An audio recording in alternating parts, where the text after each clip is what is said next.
ሰላም አለይኩም ወራህመቱላሂ ወበረካቱ። ውድና የተከበራችሁ የዩቲዩብ ተከታታዮቼ እንዴት ናችሁ? ደህና ናችሁ ወይ? እንዴት ናችሁልኝ? ስራ እንዴት ይዟችኋል? ሁሉ ሰላም ከኔ ጋር ሁሉም ሰላም ነው አልሐምዱሊላህ። ውዶቼ እንግዲህ በቀደም የተፈጠረውን ነገር ታውቃላችሁ።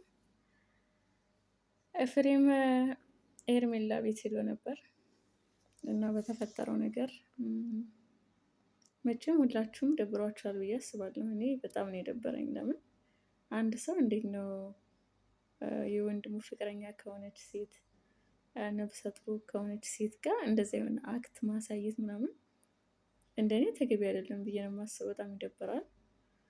እና በዛ ምክንያትም ይሁን መጀመሪያ ደብቆትም ይሁን ግን ኤፍሬም እንዳወራሩ አብርሽን እንደደበቁት ነገር ምናምን እንደዛ ነው እንደኔ የተረዳሁት ማለት ነው። አሁን ሄርሜላ ስልክም አያነሳልኝም ጠፍቷል እያለች ነው አብርሽ ማለት ነው። እና አንዳንዴ ሄርሜላና አብርሽ በጣም የዋህነት ያበዛሉ።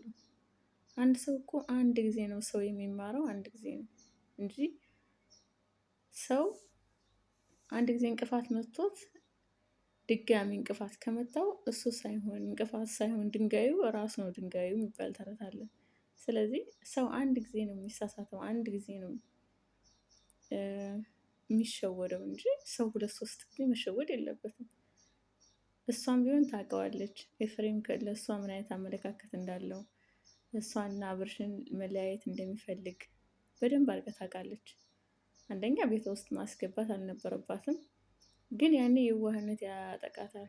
እንደዚህ አላስገባም ስትል የእሱ ቤተሰቦች የሚደብራቸው አብርሽ የሚከፋው ምናምን መስሎ ነው የሚታያት ይመስለኛል። እንደዛ መሰለኝ ያኔ በየዋህነት ነው የሚጎዱት ማለት ነው ሁለታቸውም።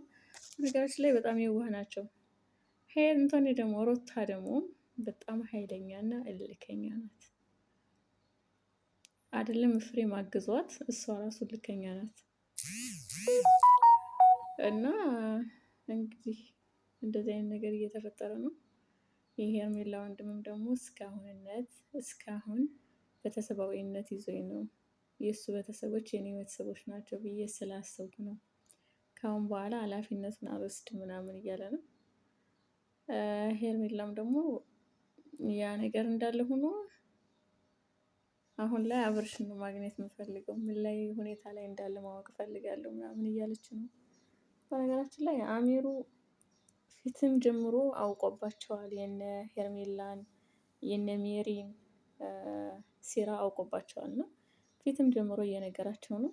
ያልተማሩት ሄርሜላና አብርሽ ናቸው ማለት ነው። እና በጣም ከባድ ነው የምር በጣም ይደብራል።